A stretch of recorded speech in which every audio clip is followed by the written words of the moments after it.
Life's good when you're a ninja block. Hey, console warriors! Alex and Logan here today with another discussion video for you talking about the Nintendo Direct that just happened. Yay! You're always so enthusiastic about these things, Logan. I had 4 hours of sleep. Well, I'm on new medicine. Okay. Okay, we didn't really need to know that, buddy. No, you But didn't. hey, all right. Well, I really like this Direct. They showed off like a whole kind of new style, very snappy. Literally, they went snap as a transition, and very Switch. fast paced. And although they advertised that it was Splatoon 2 and ARMS focused, it had a lot more other information. Some of it Yeah. kind of exciting, some of it A lot of stuff we already knew. As But- some stuff we got some new information on, plenty of release dates. They seem to have a solid lineup for at least throughout the summer. And I really like that they started off with the game I was the most curious about since its announcement, which was the Pikmin title for 3DS. That's now revealed to be coming July 28th of this summer, and its title is Hey Pikmin. What do you think about that, Logan? Well, I think it looks interesting because it's often that I mean, not so much nowadays, but it used to be a common thing that you'd have to take a two-dimensional video game and then figure out how are we going to put this in a 3D space, how are we going to upgrade it for the new hardware, and this is kind of the opposite, where we're taking a video game that was from the beginning designed to be played in 3D and trying to figure out how can we make that work in a 2D space. I've literally only played the first Pikmin and not that much of it, so I probably won't get it just because I need to, finish that first before I buy any more Pikmin games, but it looked kind of interesting.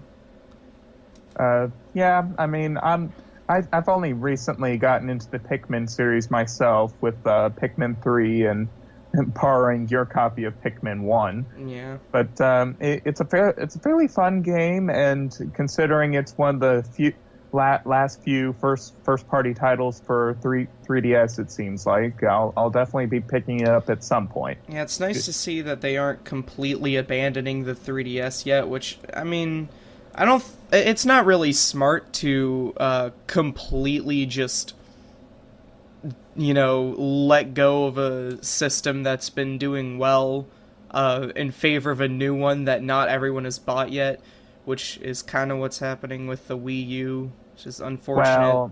Well, the Wii U wasn't very strong. No.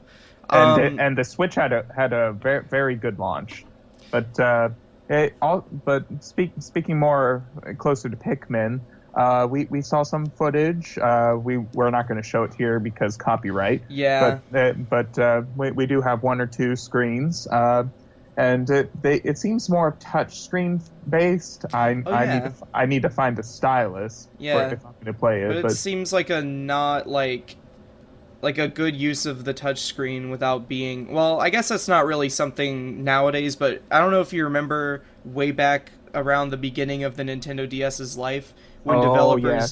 Same thing with the Wii, when they had to shove in any touchscreen gimmick they could. That's what they did with Star Fox. Star Fox Command wasn't terrible, but I don't know. This seems like a pretty good way to use the touchscreen to fling Pikmin at things and sacrifice them for their leader Olimar.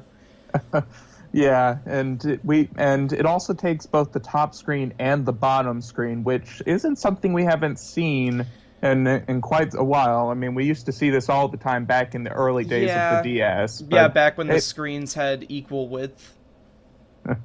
But anyway, I'll definitely be keeping a close eye on this title in the days to come.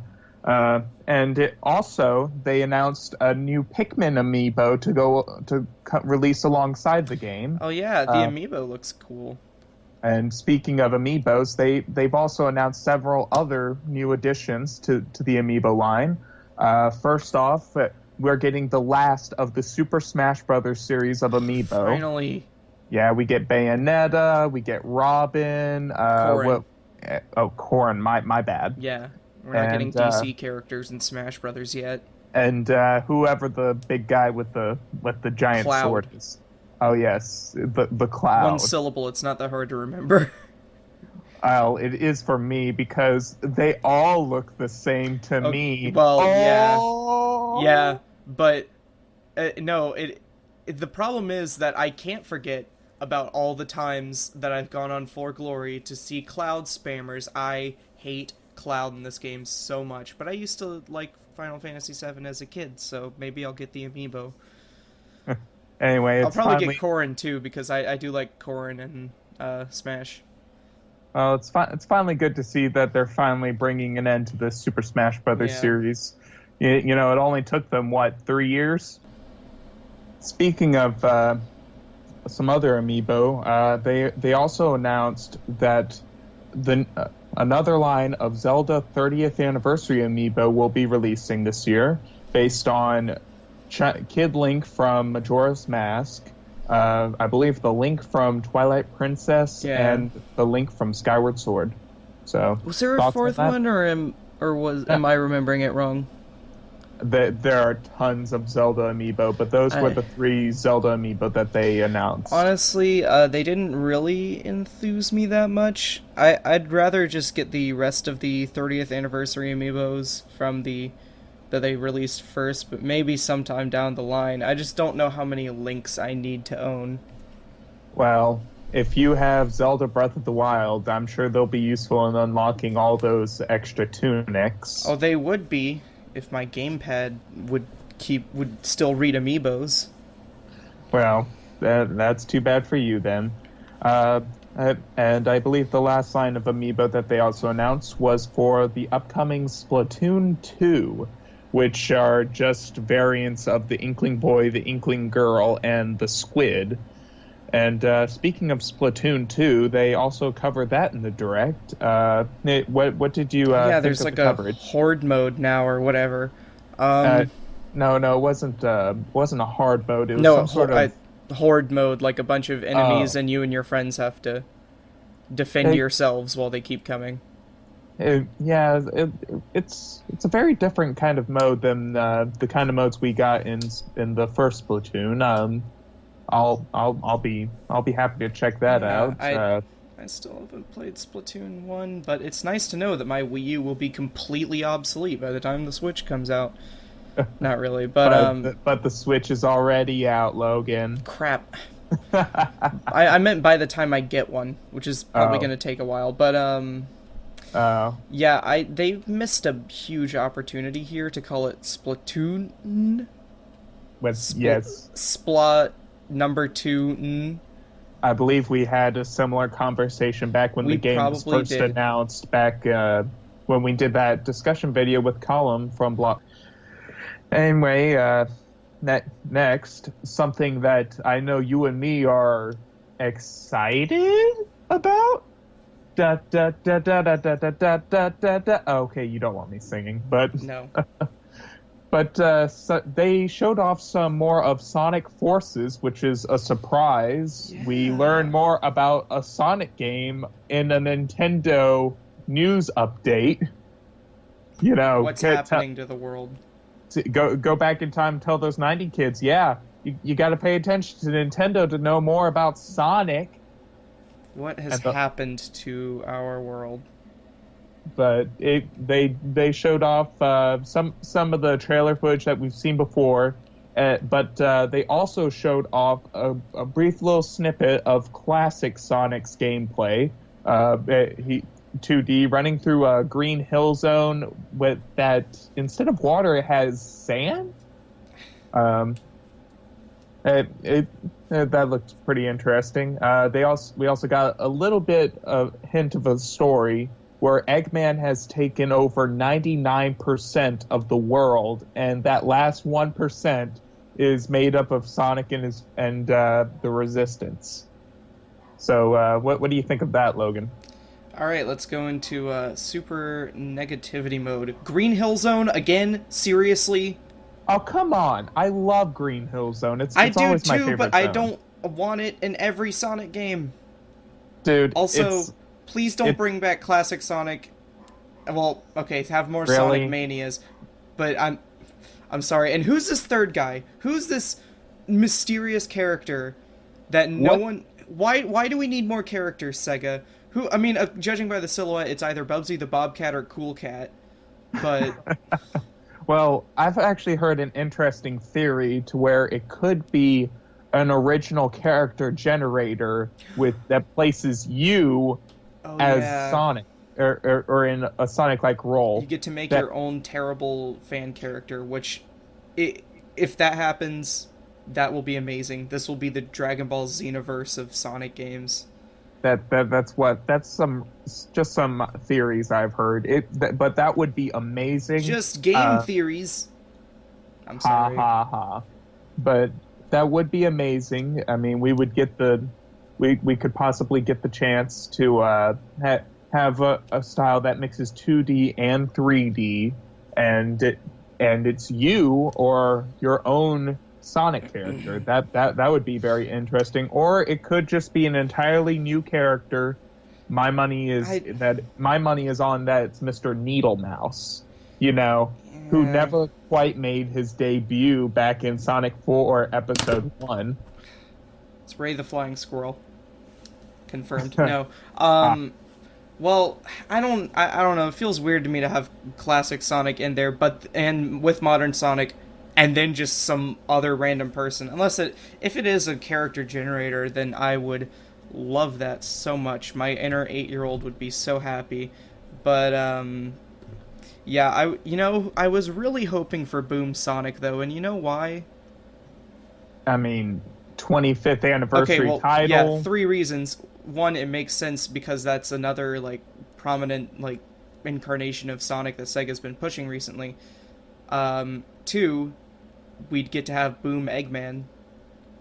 And 3, people would be so mad, and it would have been glorious to see all of the anger, all of the hate posts, the negative comments.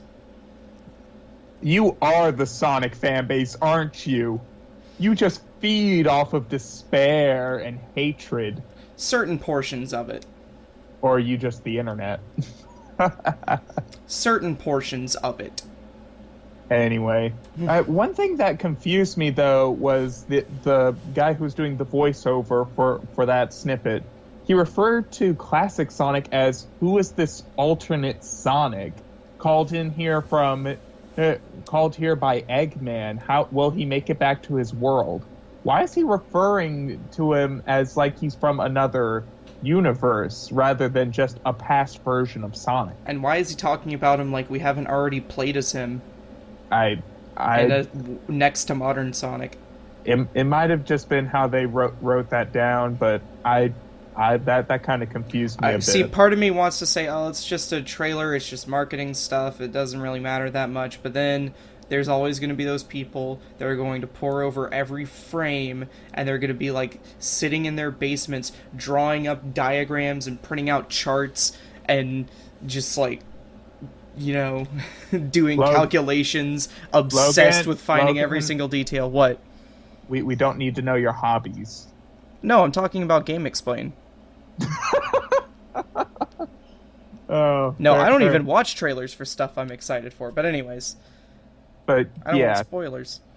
But yeah, we got that little snippet. What did you think of that brief? We got a little bit of modern Sonic and a little bit of classic Sonic gameplay. I think the modern Sonic was the same as the gameplay that they already showed off. But what did you think of the gameplay itself? I mean, if it's like Sonic Generations, I'm fine. I will take it. Agreed. And while everyone is getting all upset about Green Hill Zone, honestly, it looks like they're gonna twist it a little bit because, like I said, there's sand instead of water.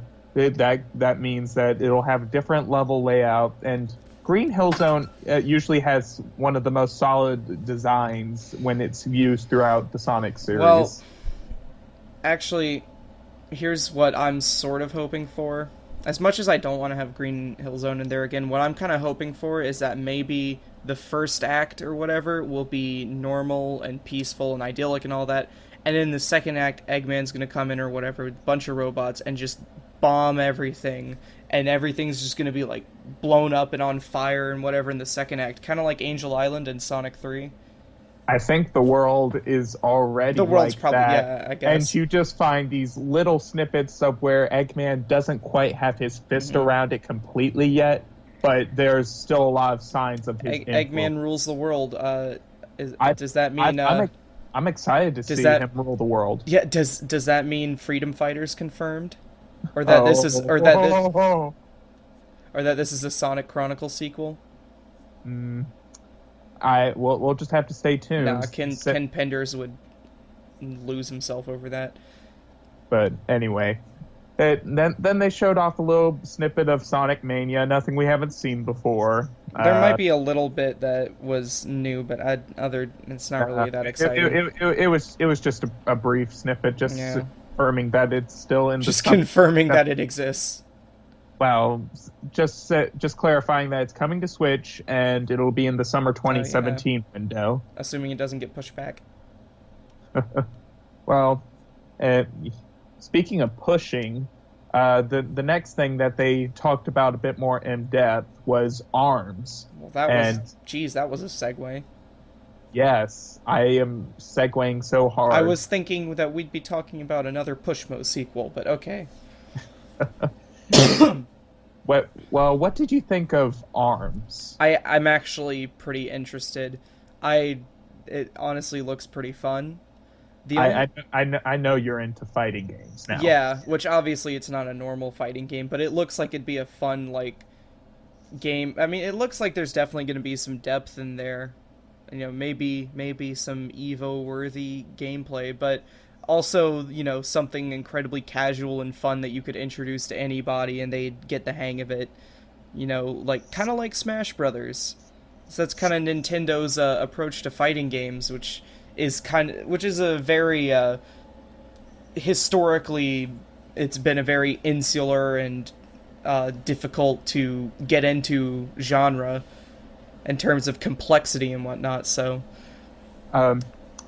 for the presentation of ARMS, I don't know if this was just me, but the little announcer guy. Yes. What was his name? Biff. I don't even know. Didn't it seem that he would pause awkwardly from time to time? Yeah. And there would just be, he would just say something and then there'd be silence for about 3 seconds and then he'll say something again. I was expecting him to have more of a cutesy mascot voice and not just a regular adult man. Also, that arm growing out of his head creeps me out. Is he radioactive or something? All these ARMS characters kind of creep me out on some level. Yeah. Are they amputees? Are they robots? I mean, what is with their, arms? Someone I was looking at stuff on Game FAQs and someone was like, alright, so I'm guessing that the backstory for this game is going to be, in the future, we amputate the arms of dangerous criminals and attach these robotic monstrosities to them and make them fight to the death in a horrible blood sport for the entertainment of the masses. Well, that's a bit too dark. But it's going to be wrapped up. Game. It's going to be wrapped up in cutesy fluff, just like Kirby. Really disturbing if you think about it, but also Splatoon for that matter. Yeah, taking place in a post-apocalyptic Earth where squids have evolved into anthropomorphic squid kids. That is a scary thought. What's even scarier is archaeologists found a Wii U and saying that people held some sort of ritual with the Wii U. And I'm like, I don't think it was the Wii U that they were doing that with. No, the ritual was called not buying it. Whatever. Nah, anyway. The Virtual Boy is the one that we hold rituals for. You mentioned Kirby. All hail the Virtual Boy.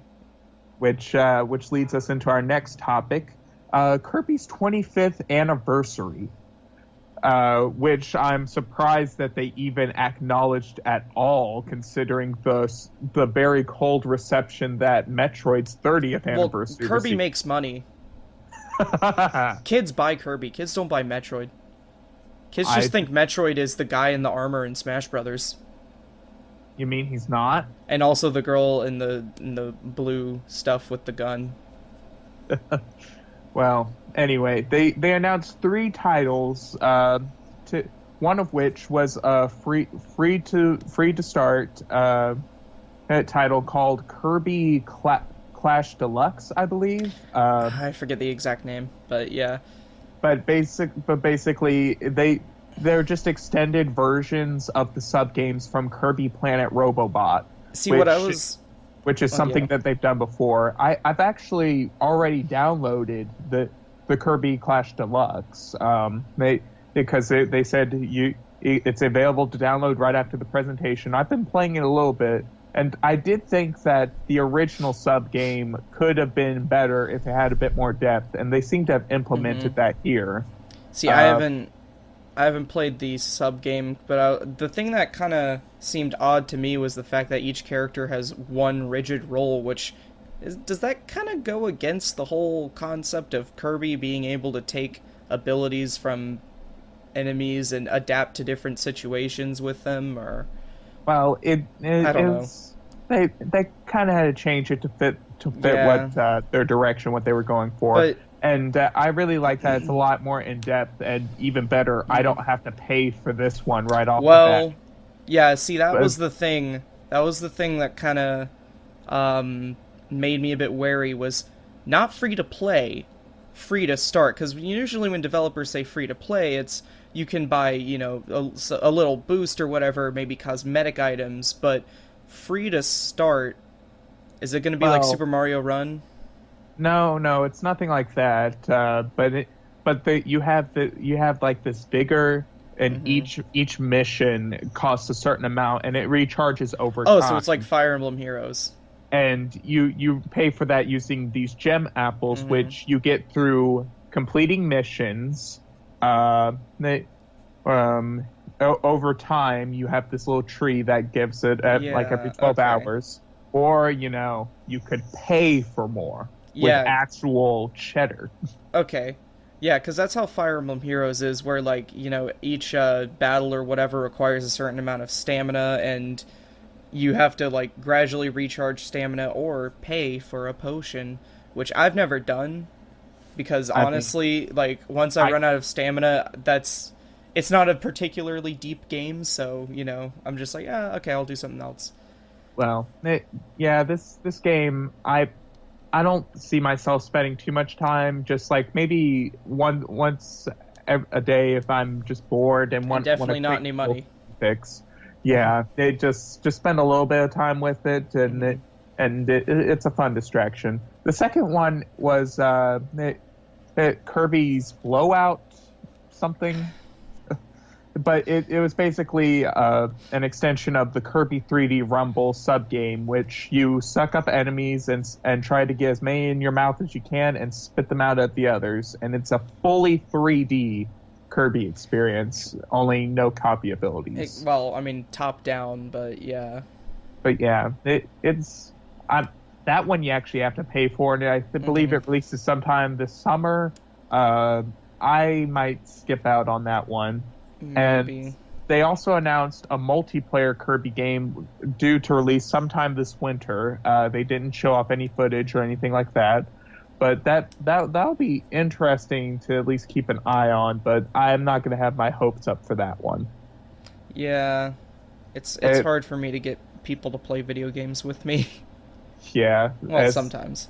especially Kirby, but it's Yeah. definitely something to keep an eye out on. And hey, at least it's something better than Metroid's anniversary. So I've kind of noticed something is that I used to think Mario was the character that Nintendo would shove into like the most random, unrelated subgenres or whatever, but Kirby gets a lot of that too. Like anything involving a character who is round or eats things, or not even at all, like with Air Ride, like. Kirby is like the second most like shoehorned in Nintendo character. Well, Mario's more the everyman, and Yeah. Kirby's the experimental new game Like we can concept. put it, we can give him a golf game, we can give him a puzzle game, we can put him in Breakout, we can put him in a racing game. So I'm surprised that there are games he hasn't been in the genre in yet, like the RPG series, which this Kirby Clash game kind of dabbles in, but it's still not a full-on turn-based RPG. Or are style. you saying we should expect Kirby the first-person shooter, or Kirby the forklift simulator? I don't know. You never know with Nintendo. There are surprises around the corner always, and lastly, here today, I just wanted to talk about these upcoming accessories for the Switch. They have a yellow Joy-Con, which will be coming out with arms. Why yellow of all colors? It's yellow. I'm not overly fond of that. They missed a golden opportunity. If they could have just waited until a Donkey Kong game came out on the Switch and had banana Joy-Cons. Or better yet, GameCube styled Joy-Cons. Or, literally anything but yellow. Yeah, Also, oddly, I hate the color yellow. So do I. But everyone does. Well, not everyone. Not everyone, but... But also, they announced these battery add-on chargers that you attach to the Joy-Con, and it seems to give it a bit more bulk and extend its battery life. I'm not sure I quite see the point of that. Considering that the Joy-Cons have over 20 hours of battery life. I envy Switch owners and their new hardware. I do not envy their depleting bank accounts. Nintendo is milking accessories out of these people so hard. I don't believe I'll be giving into that. I might eventually pick up a Pro Controller, but... well, yeah, that seems like the most logical accessory, even if it is a little bit overpriced. Yeah, but that would probably be the only accessory I'm going to pick up. Yeah, because some games just would not play as well on the Joy-Cons. Like, for instance, Ultra Street Fighter 2. Oh, yeah. Yeah. I believe you're hyped for that. Actually, not really, because I think it's like 40... Hold on, I'm gonna look up how much it costs. But basically, it's pretty much just a somewhat improved version of what is it, HD Remix, which I already have, which was $20. So this one is like, hold on. Well, what about that first person mode with the Joy-Cons letting you physically shoot a Hadouken? That will be fun the one time I try it. Okay, yeah, so $40, which is ridiculous. Like, this is an upgrade of a game that came out in 1994 or 2008, I want to say. If we, well, the original Street Fighter 2 came out in 1991. Yeah, so this one has two, they say new characters, but they're just clones. It's just Evil Ryu and Violent Ken, who are basically just Evil Ryu and Violent Ken. Oh. Because we needed more, literally that like the Ryu template of characters are called Shotos in the Street Fighter community. They are it's like the most copied thing ever. I think there's like at least 10 characters that are based off of Ryu's basic moveset. But anyways, yeah, so, okay, Street Fighter 2 Turbo, according to this site that I'm just on for some reason, costs between $10 and $15 on other platforms. So, Ultra Street Fighter 2, $40. But I think there is supposed to be a physical release. So that might warrant the price. Maybe. I mean, those cartridges are tiny, but they're still more expensive to make than DVDs. But anyways, speaking of... that's because they have to make them taste awful. Oh, well, that I'm sure that adds so much cost to it. But anyways, there was one more game that I'm surprised you didn't even bring up because of its because of its legacy. Puyo Puyo Tetris. And I realize you may not be the biggest fan of Tetris, but come on, Alex. Puyo Puyo, which I'm sure you've never even played, but I'm sure you've played Dr. Robotnik's Mean Bean Machine. Yeah, I've played that. And that's basically Puyo Puyo, isn't it? It is. It's just an Americanized version. Same thing they did with Panel de Pon. Well, I'm not a huge fan of puzzles. Yeah, like I'm not a. I don't. I like Tetris, but I don't like Puyo Puyo that much. But now you get the best of both worlds. I also hate saying the words Puyo Puyo. It sounds like you're Kirby about to take a Puyo. Wow, that was. I don't know how good of an impression that was, but I give it a negative 5 out of a billion. I used to do a pretty good what's his name? I used to do a pretty good Pikachu impression, but then puberty happened. Okay. Anyway. I don't know why I wanted to go there, but anyway, guys, thanks everyone for joining us today. If you guys have any thoughts on anything we discussed or anything we didn't discuss, please leave them down below. Subscribe for more content. We do discussions, we play games, we act really stupid on camera all the time. And thanks guys so much for watching, and just stay cool, console warriors.